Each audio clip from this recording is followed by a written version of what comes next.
All right, so we'll start looking over some of the homework here.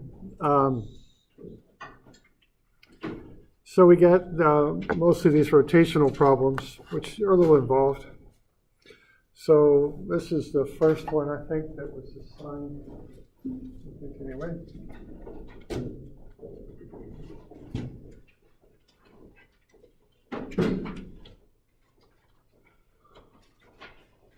And 342 is the one. Oh, okay. We'll just start on this one. This is 344. We'll just start on it.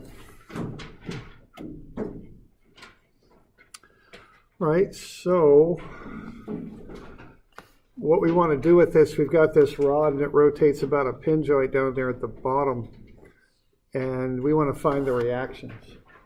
We do have a force applied up there at B, so we want to be sure to account for that. All right, so yeah, it's 244. So what's happening with this thing is it has a center of mass out here in the middle.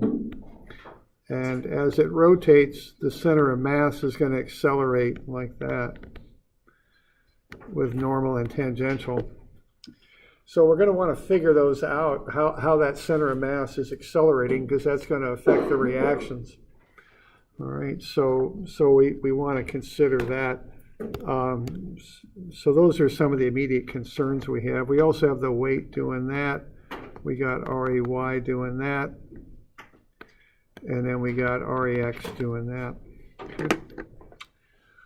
So those are some of the things that we need to consider. So some of the preliminary stuff that I would do here would be to find the weight, which is just the mass times gravity at 70.6 newtons. And then also, being as this is fixed axis rotation, what I want to do here is I want to find the moment of inertia about the point the rod rotates around, which is point A. So I sub A, there's two ways to get it. There is a special formula for rods. When you take the moment of inertia of a rod about its own endpoint, I sub A, and that is 1/3 ml squared. You can also do it with the transfer axis theorem, taking the moment of inertia about the center of gravity, 1/12 ml squared plus md squared. D in this case is the distance between the center of gravity, center of mass, whatever you want to call it, of the rod and point A. So you could do it either way. And regardless of how you do it, you're going to come up with the same number. It's 6.936 kilogram meters squared. All right. So we want to know this moment of inertia because it affects how the rod rotates, how it reacts to that force that's being applied at the top. So that's what we got going on. Okay. So initially we want the weight and we want the moment of inertia. Okay. All right, so once we've got that, we want to find alpha. And the reason we want to find alpha is it affects that tangential acceleration of the center of gravity. So to get alpha, we sum moments about A. So what we have then is the weight, which is 70.63 right there, multiplied by the offset distance. So the weight is a y force, so we want an x offset distance. Now we got the angle of the rod, it's 58. Cosine 58 times 0.85 is the x offset. Multiply that by the weight, and you get that moment that the weight causes. It's clockwise coming around that way, so it's negative. Okay. Now the other force you've got is you've got the applied force up top, and that's 90. That's going to pull it around counterclockwise like so. And the moment arm for that will be a y distance as shown here. Okay, and that would be sine of the angle times that rod, which is the hypotenuse. So that's sine 58 times 1.7 multiplied by 90. Okay. So you got the weight pulling it around clockwise with a moment arm of cosine 58 times half the rod length to get to the center of gravity. And then you got the 90 coming around the other way counterclockwise. Its moment arm is sine 58 times the full rod length, 1.7. Okay. And then you just equate those to 6.936 times whatever alpha is. And then you can run through the numbers and solve for alpha. It's 14.13 radians per second squared. Okay. So alpha ends up being counterclockwise at 14.13. And the way we're figuring this up is we're using that formula that's only used for fixed axis rotation. Okay. Sum of MA about the end of the rod is IA alpha. Okay. So that gets us the angular acceleration of the rod. Yeah. On your problem statement up there, the omega is Okay, we're good. sorry, it's just a different spot. Yeah, no worries. Yeah, I redrew this in CAD, I think. Okay. All right. So we good on alpha? All right. So what we want to know next is how's that center of gravity accelerating about A, or what's it doing? And it's got a tangential acceleration because it has alpha, and it's got a normal acceleration. So for the tangential, you take alpha that we just found, the 14.13, multiply it by the distance from the center of gravity to A, which is 0.85. So if you take alpha times the radius distance there, you get 12.01 meters per second squared. Okay. So that's what the center of gravity is doing about A right now. It's going at 12.01. And that's tangential. And then the normal is omega squared r, and omega you're given at 1.8. The radius again is 0.85, so that's 2.754. So that's the normal. So that's right there. So by knowing alpha, you can find the tangential acceleration of the center of gravity, and by knowing omega, you can find the normal acceleration of the center of gravity. Okay. Now remember, the center of gravity is like the reference point that you use for the object. You take the accelerations of the center of gravity is the point that you really consider the accelerations of. Okay. All right, so once we got that, we can now come up again with that free body diagram and do the force equations to come up with the reactions. So what we got here is we got our center of gravity, center of mass, whatever you want to call it, right there. And then we've got the tangential acceleration, and we've got the normal acceleration, like so and like so. And then we've got the weight, which we have to consider.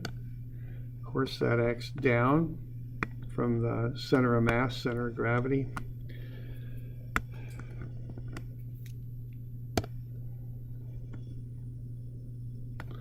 And that's doing that, and that has a magnitude of 70.63. And then we've got this 90 Newton force going off that way on the top. And then we got RAY. And we've got RAX.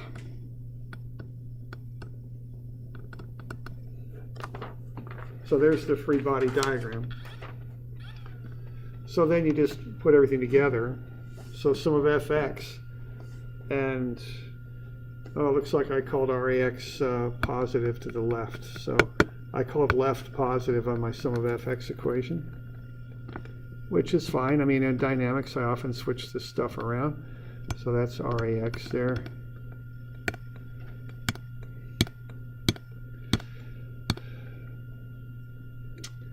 And what do we got? 2.754? Like that. All right.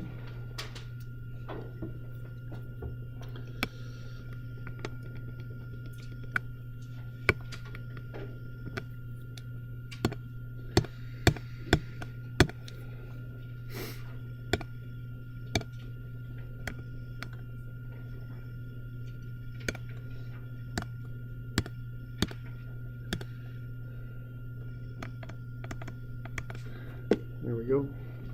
All right, so now sum of fx, so we got 90 to the left, so that's positive. We got RAX to the left, so on my convention there, my sign convention, that's positive. And then I've got the mass times that tangential acceleration. But then what I want is the angle for that.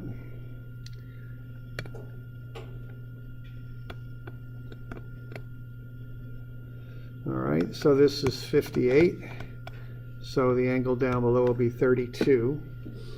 So I'm going to have the, whoops, screwed up, my bad. It's 32 up top, 58 down below, I think.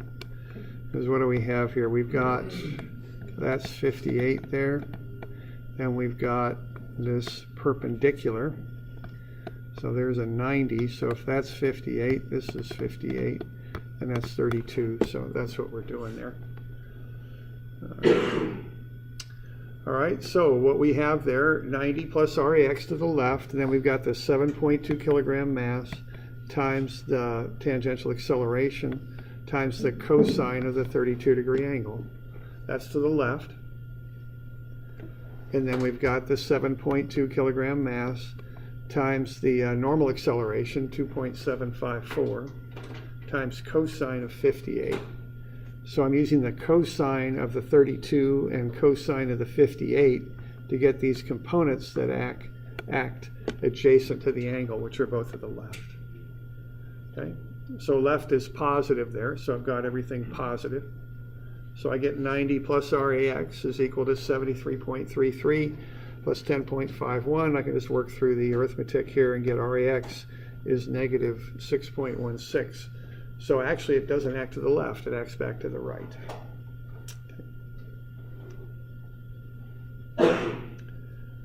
All right, so what I'm doing there again, I'm doing my sum of Fx, which is the static stuff. That's the applied force, the 90, and the reaction. And then I'm, so that goes on the left-hand side of the equation. So 90 and RAX. And then on the right-hand side of the equation, I've got MA times the trig component there. Those are going to the left also, so but they're masses times accelerations, so they go on the right. Okay.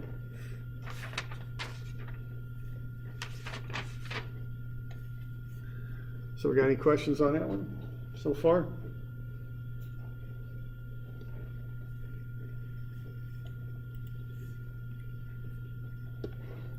And then we got, similarly, some of Fy is MAGY, positives up on this one, so RAY up, the weight down. Those are the statics type forces.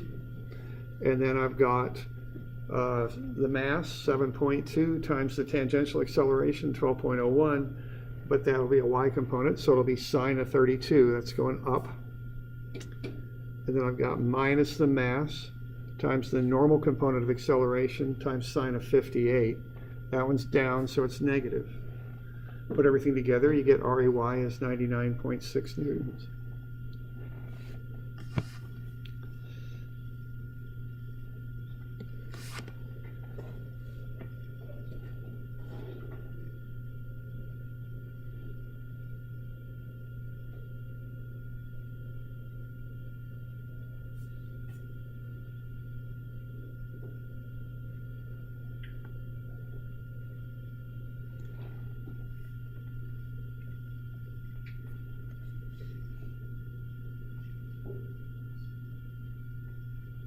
All right, so we doing all right with that?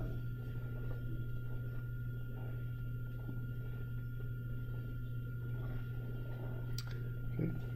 So those are the dynamic reactions for this one.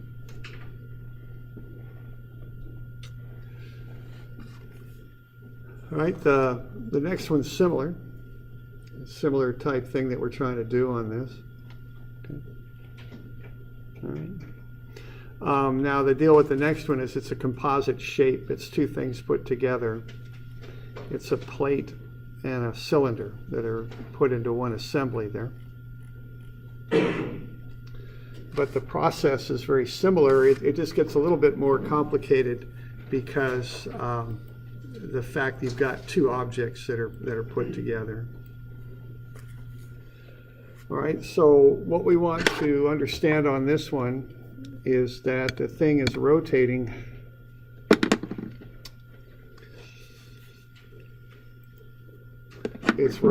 about that axis at A. So that axis at A comes out of the board like that, so it's perpendicular out of the board. So what we want to do then is find moments of inertia of those shapes about axes that come out of the board. So for a plate, we're looking for the axis that's perpendicular or normal to the flat surface. And the equation for that is I sub z, YGZ, 1/12 m a squared plus b squared. For a cylinder, again, we want to have an axis that's coming out parallel to the round surface.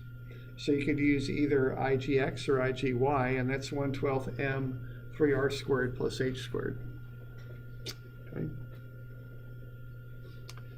I also calculated up the weights. We need those when we do the reactions, so I just went ahead and calculated those up.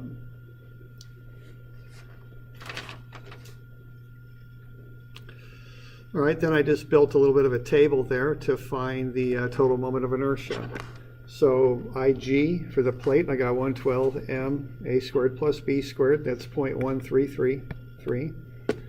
And for the cylinder, it's 1/12 m 3r squared plus h squared, that's 0.0504. Then I got a column for the mass, 8 for the plate, 6 for the cylinder, that's kilograms. Then I want the offset distance. All right, so this distance between A and the center of gravity of the plate is 0.20 meters. It's half of 40 centimeters.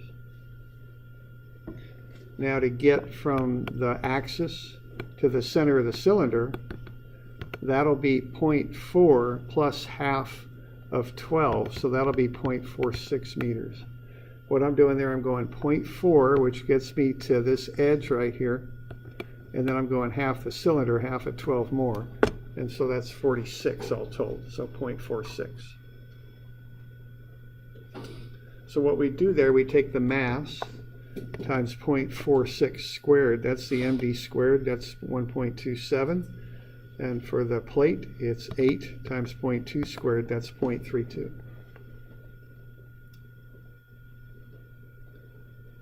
So what I would do then would be to add the md squared term and the I sub g term and get the total, 0.45 for the plate, and 1.27 and 0.0504, 1.32 for the cylinder,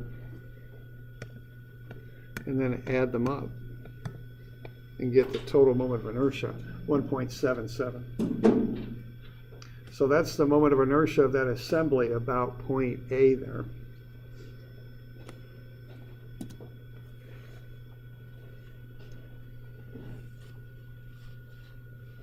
So we're doing all right with that? We got any questions on that?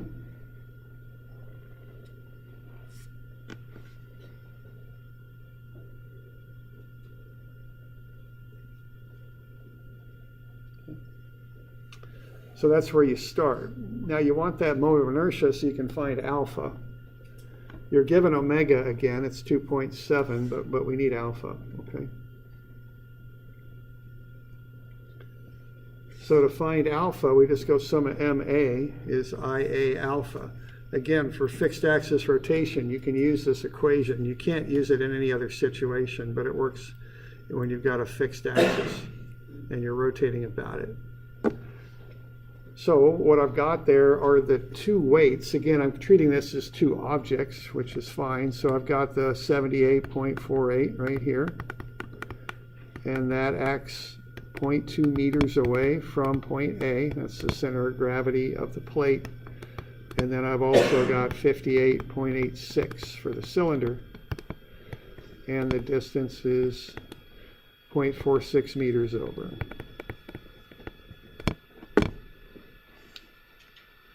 Now I've got a little bit of bearing friction on this too, so that'll resist the rotation, and that's 0.4, that's 4 Newton meters. So I subtract that. As I'm rolling around clockwise, that bearing friction resists that motion. So there's my sum of moments, just like I'd have in statics. And then I've got I sub A times alpha, and I can solve for alpha, it's 21.86. So what's happening right now on account of those weights, as they overcome the friction, they're making this thing rotate clockwise at 21.86 radians per second squared. Okay, that's what's happening.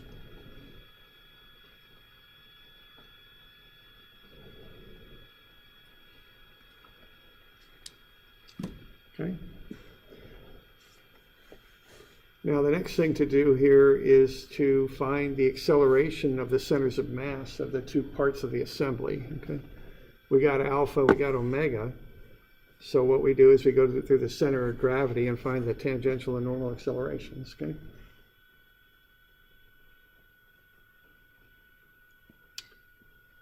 All right. So again, I got a little bit of a table there. I've got the tangential acceleration, which is alpha r, and I got the normal acceleration, which is omega squared r. So I got alpha times the distance from A to the center of gravity of the plate. It's 0.2 meters. It's 4.373 meters per second squared. And then I've got the normal acceleration too, which is omega squared times that distance, and that's 1.458 meters per second squared. And then I do the same thing to G for the cylinder. Okay. It's 0.46 meters. And what I've got going on there is I got a tangential acceleration coming down, and then I got a normal acceleration going in towards the middle. Okay. So that's what's happening there. So normal acceleration going in towards the middle, and a tangential acceleration going down.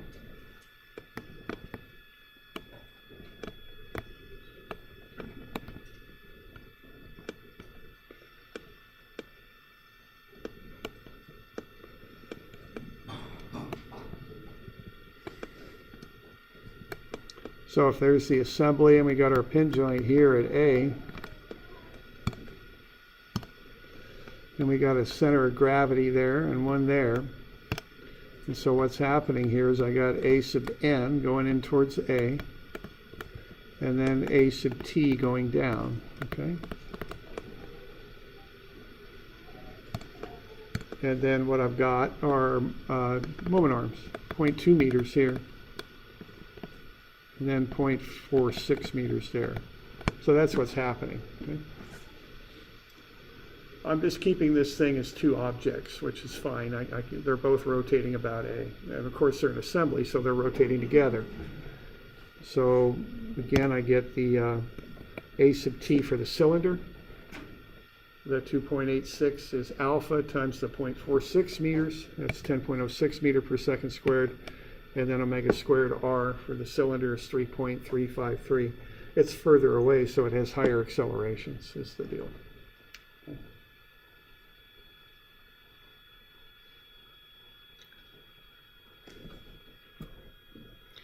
All right.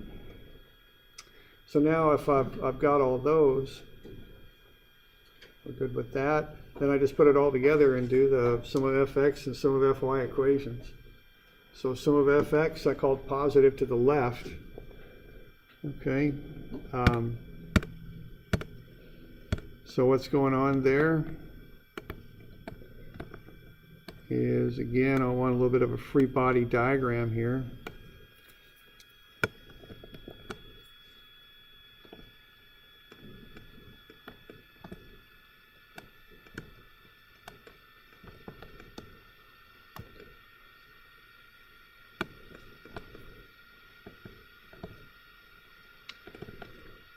Something like that.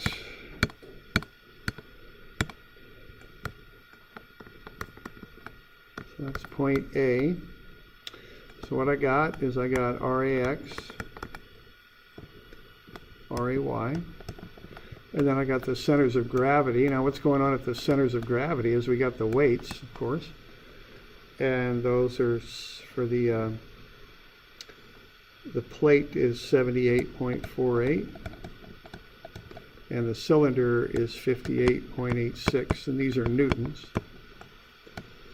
Okay, then I have the accelerations. Okay, the normal accelerations, of course, act in. And what we got there is 1.458 meters per second squared, and the other one is 3.353. Those are both normal accelerations. And then what we got going on here are the tangentials. Okay, doing that. So this is AT and AT. All right, so this first one here is 4.374, and the other one is 10.06. And then the last thing you have on this are the reactions at A, which I've got. Okay, so there's the free body diagram. So calling left positive, I got RAX to the left. I've got the mass times the normal acceleration of the plate and the mass times the normal acceleration of the cylinder. So RAX is 31.8. And then sum of Fy, I've got RAY up. I've got the two weights down. Those are weights. They go on the left. They're statics type stuff. And then what I got on the right there is the dynamics, tangential accelerations. Okay. There and there times their masses, they're both down, so they're negative. So again, I'll just reiterate this stuff. You know, static stuff on the left, dynamic stuff on the right. Watch your signs. Okay, the signs got to be right on this. If they're not, you'll bust the numbers. Okay? So 42 for the reaction at A, and 31.8 for the reaction, or excuse me, 42 for the Y reaction at A, 31.8 for the X reaction at A.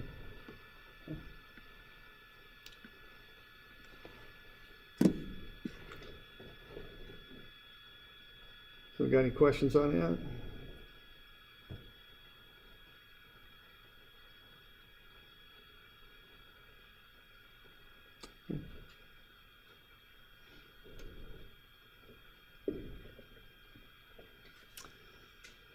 All right. Now the first one is actually 342, and that's a pulley with a bucket on it. Very similar to what we did in class. So it has some similarities with the two we just did. So I got a free body diagram going there. I got alpha and A. Alpha is counterclockwise as I'm pulling up the bucket there. The acceleration of the bucket is up. Okay, I want to find the mass of the pulley. So that's the mass of the outer rim, 2.1 kilograms, and I got two spokes in there. Two of them at 0.4 kilograms each. So that's 2.9 kilograms. And then I want to find the weight of the pulley, which is the mass times gravity. So that's 28.45. Okay, I've got the mass of the bucket at 6 kilograms, so the weight of the bucket is 58.86. Now I'd like to know the moment of inertia of the pulley. So what's going on there is I've got those two spokes. The moment of inertia of a thin rod, which is how I'm analyzing those, about its own center, is 1/12 ml squared. So I got two of them times 1/12 ml squared.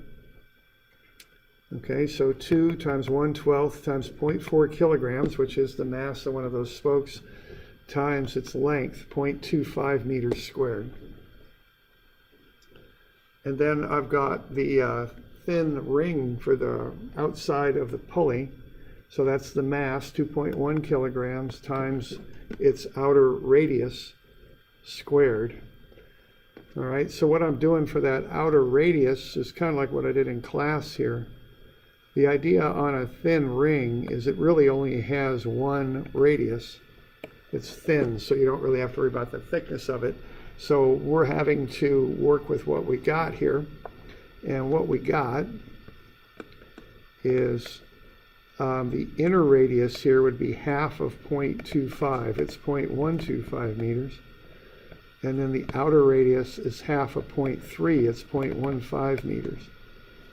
So what we got is we got 0.15 plus 0.125, and we want to go to the middle, so we're going to average that. And that's where the 0.1375 comes from. Okay. So that's not a perfect thin ring, but it's pretty close, so it's good enough, okay? So I've got that average radius. So I'm taking that, mr squared, so I take the mass times that average radius quantity squared. I get the two numbers, 0.004167 for the two spokes and 0.0397 for the outer ring. Add them up, I get 0.04387 kilogram meters squared. So that's the moment of inertia of that pulley there, about A.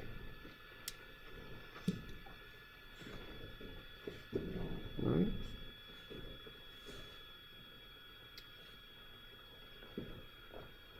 All right, so now what I'm going to do is I'm assuming that that rope doesn't slip. So when I pull down on the rope, it's got to do two things. It's got to turn the pulley and it's got to lift the bucket.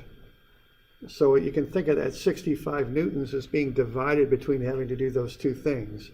Make the pulley rotate, that'll be a moment about A, and also lift the bucket. I assume the rope doesn't slip on the pulley, so when I pull down on the rope, the bucket lifts up by the same amount and the pulley turns by the same corresponding amount. That's the assumption there. So that links the two together. Okay. So assume the rope does not slip. So what that means as far as running the numbers is that A is R alpha. That's the meaning of that statement mathematically. And you can back solve for alpha, which commonly I want to do because really what I want to solve for is A, not alpha. So alpha is A over R. That's the meaning of that statement there. Okay.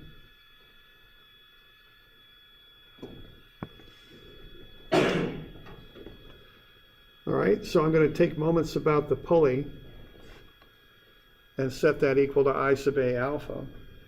With the no slipping assumption, alpha is A over R, R is 0.15. Now that's the radius to the outside of the pulley because that's where the rope is. Okay. So I can do this two different ways.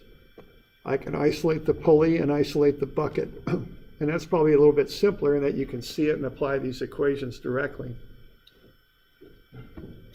So what I'm going to have there, if I look at the pulley, is I'm going to have 0.65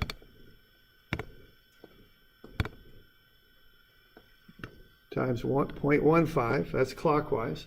So that's the couple, or not the couple, the moment, I guess would be a better word for that, that's caused by the 65 Newton force. I just take it times the moment arm. But then I've got the tension preventing that motion or working against it. So that's minus 0.15 times T. And then I'll set that equal to 0.04387 A over 0.15. So that's I, which is 0.04387 times alpha, which is A over 0.15. And I can work that down and solve it for the tension. It's 65 minus 1.95 times A. Okay. So that's what the tension in the rope is. So notice, the tension differential between the left-hand side of the pulley and the right will get bigger and bigger as, or actually it'll be smaller and smaller as A increases. Is that what's going on there? I guess I kind of started talking ahead of my thinking there. I'm not quite sure what I got there. But anyway, so we have this, the basic idea, I guess I was making it too fancy there, is that these are not equal. In statics they're equal, but in dynamics they're not. You need a different tension on either side of the pulley to make it turn. See, that's the idea. Okay. So the tensions are not going to equal each other. So depending on what A is, you're going to have a different tension on the right side than you will on the left side, which is 65. That's what you're pulling with. Okay. Now when I look at the bucket, I got the tension pulling up, but I got to remember the weight's down. So the weight's down, but the acceleration is up. So T minus the weight, 58.86, is 6, the mass times A, positive for up. Okay, I can solve that for tension. It's 58.86 plus 6a. So now I got two equations with two unknowns, the tension and the acceleration. So I can equate those two sides together and solve for a. It's 0.772 meters per second squared. Okay.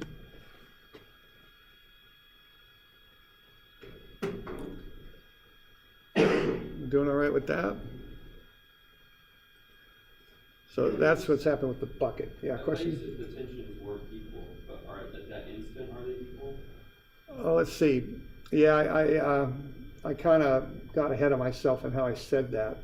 Okay. Now the two t values are equal At this point? at any point, really. Okay.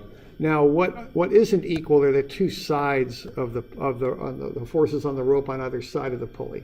Because I was trying to point that out, because in statics they are equal, if you remember that from statics. But in dynamics they're not, and they can't be, because you got to have an unbalanced force to get that thing to accelerate.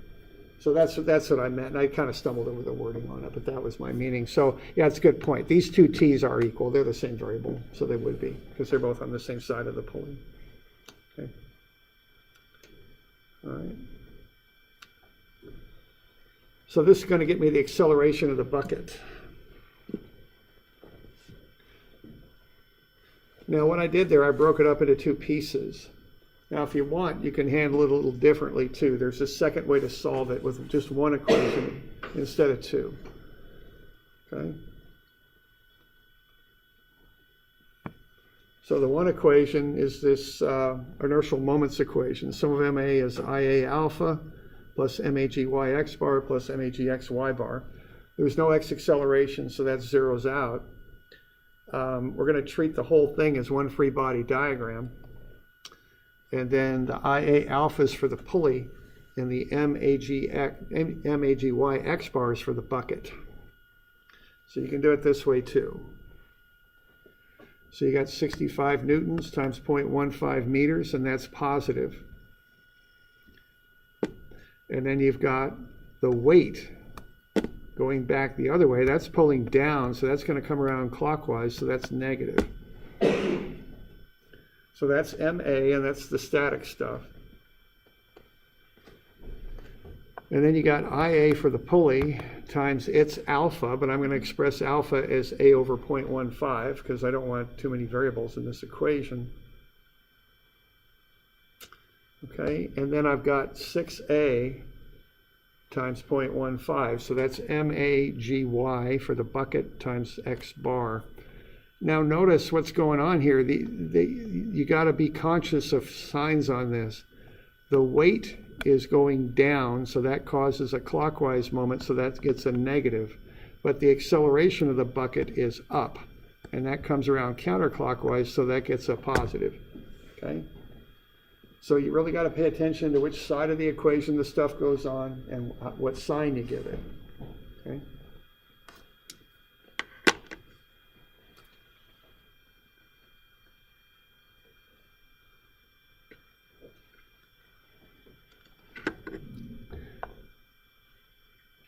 All right, so once you got that set up, it's just a matter of working through the algebra and you get to the same acceleration. So you could do it either way.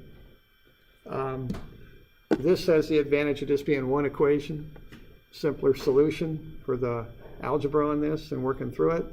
The previous method has a couple advantages. One is I think it's a little bit more intuitive in that you're breaking it up into a rotational piece for the pulley and a linear acceleration piece for the bucket. And the other advantage of it too is if you want, you can solve for the tension there on the right-hand side if you want to know that. Okay. But, you know, to find this acceleration, you know, you can do it either way. Okay. So are we all right with that? Okay.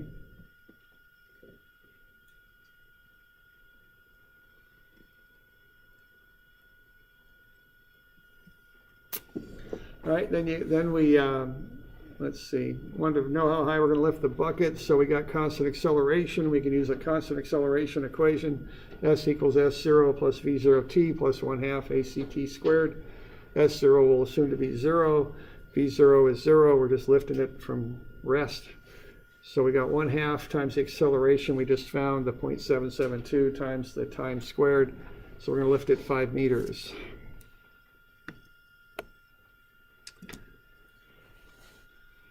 All right, to find that reaction at the pin, okay, what's happening there for the axle for the pulley, it's just F equals MA. So Fy, we got RAY up, minus the 2 weights, and minus the weight of the bucket. I'm sorry, minus the 2 weights. The weight of the pulley, the 28.45, and the weight of the bucket, the 58.86. But also you got to remember you're pulling down with 65. So all those weights are negatives. Now, of course, if this were statics, which it isn't, but if it were, you just set that equal to 0, right? And just solve for the weight that the axle supports. But this is dynamics. We got to consider the fact that there's acceleration going on here. That bucket is accelerating up. Okay, so that increases the reaction just a bit up to 157.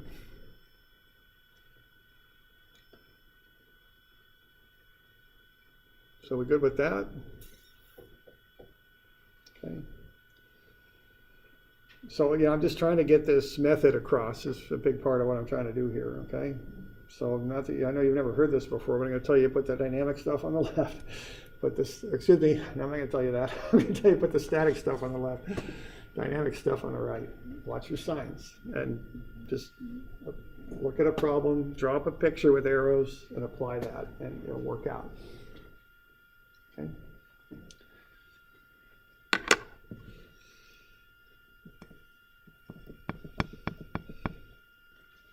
All right, the last one here is this thing where we've got a little mechanism that's having some problems here. We're lifting this rod.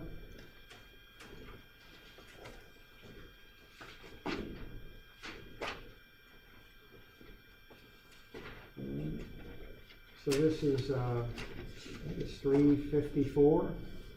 It's on page 29D. We want to know what's happening with, we want to find the acceleration of that point B there on the end of the rod. We've got a machine that's lifting these things. And we know what the mass of the rod is 33 kilograms times 9.81, so we get 324 newtons. That's the weight of the rod. This rod there's unbalanced forces on either side. There's 220 on the left and 160 on the right, so we're a little bit out of balance there. As a result of those unbalanced forces, we got an unbalanced moment about the center of gravity, and as a result of that, we're going to rotate, okay? So right at the instant this happens, we want to know how's B accelerating. So we want to find the moment of inertia, and we can calculate it about G because this is kind of a plane motion problem here. So it's just 1/12 ml squared for that thin rod, 7.04 kilogram meter squared. All right, then we got the two upward forces for sum of Fy equals MAGY minus the weight, and we're going to set that equal to MA. So AG is 1.71 meters per second squared.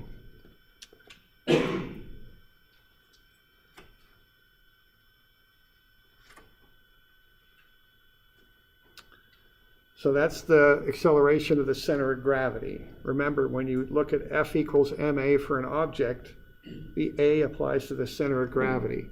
So the A is accelerating up at 1.71 meters per second squared. But the issue here is the thing's out of balance.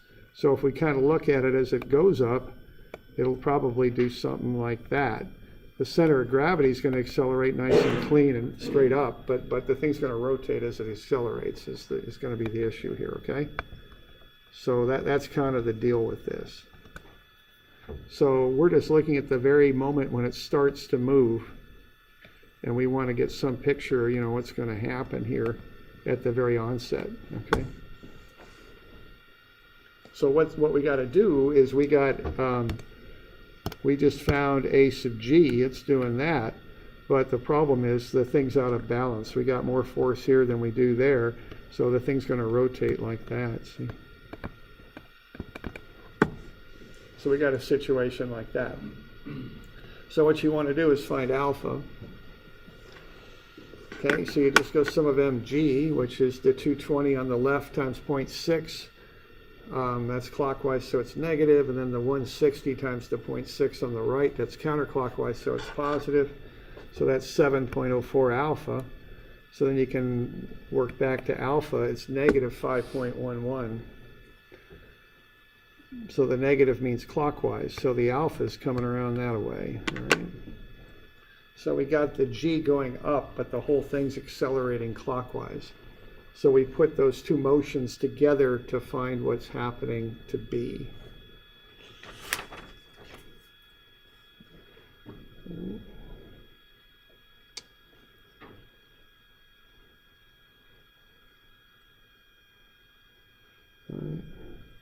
So the last little bit on this is relative acceleration. We're looking at just the beginning of motion, so there's no omega yet, so there's no normal, but there is tangential. So we take AG, which is 1.71J, and then add AB with respect to G, which is all tangential. So that's R alpha, okay? So we take the alpha times the radius. The radius is the distance from G to B. It's 0.8. Now what's going on? Alpha is coming around that way, so the tangential is doing that. See, it's going down. So what's actually happening here is B is accelerating down at that initial moment. We got 1.71 up, but 4.09 down on account of the tangential acceleration. Okay.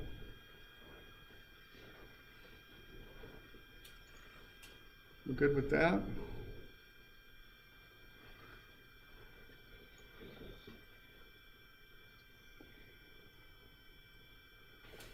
I guess we got through that today. We didn't know if we were going to, but we did. So yeah, we'll cover some new stuff tomorrow, more of this free plane motion. We'll start looking at stuff that rolls tomorrow.